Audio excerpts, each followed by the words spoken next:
La parole, s'il vous plaît. La parole est à Monsieur le Président Marlex pour le groupe Les Républicains.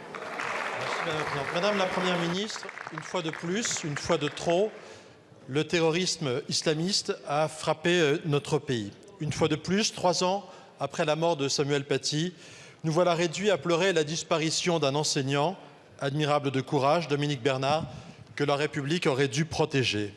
En 10 ans, la France a pleuré 273 victimes du terrorisme islamique. Quand la France sortira-t-elle du déni de réalité?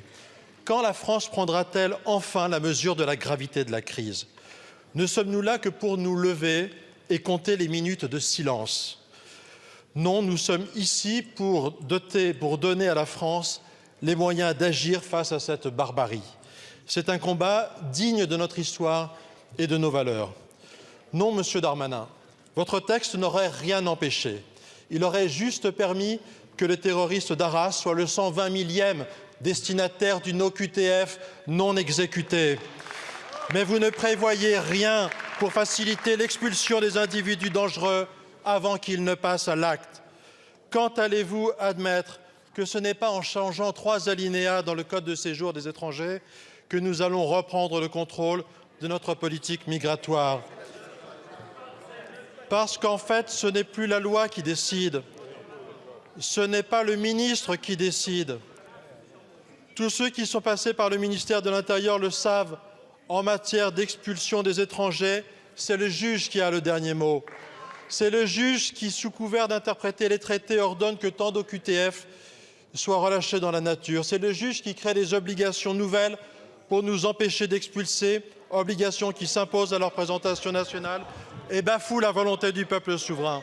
Alors, Madame la Première ministre, face à cette impuissance organisée, la seule réponse, c'est de changer la Constitution. Changeons la Constitution pour permettre à la France de retrouver sa souveraineté et redonnons la parole au peuple français pour l'adopter par référendum.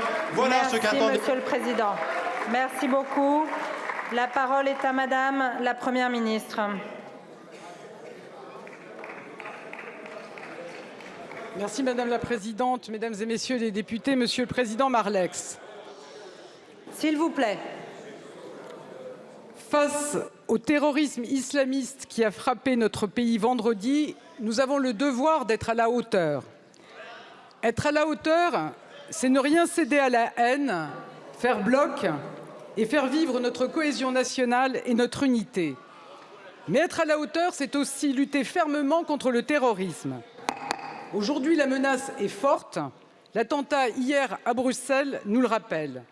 Nous avons pris des mesures immédiates pour assurer la sécurité des Français, notamment en rehaussant la posture Vigipirate au niveau urgence attentat.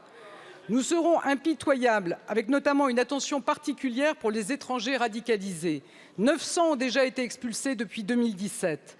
Nous avons intensifié l'examen de la situation des étrangers connus pour islamisme radical. Il n'y a pas de place en France pour ceux qui attaquent la République. Monsieur le Président Marlex, il y a un point sur lequel nous sommes d'accord. Nous devons, chaque fois que c'est nécessaire, faire évoluer notre droit et nos pratiques. Et nous devons le faire rapidement. Comme vous, je crois que notre système d'asile a besoin d'être réformé et que nous devons mieux maîtriser nos flux migratoires. Nous devons mieux lutter contre l'immigration illégale, expulser plus facilement les individus en situation irrégulière, retirer les titres de séjour des étrangers en situation régulière qui constituent une menace pour notre pays.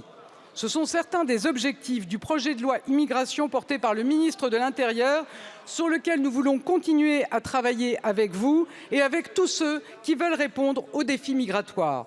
Un projet de loi que nous sommes donc prêts à faire évoluer en prenant toutes les mesures utiles et efficaces.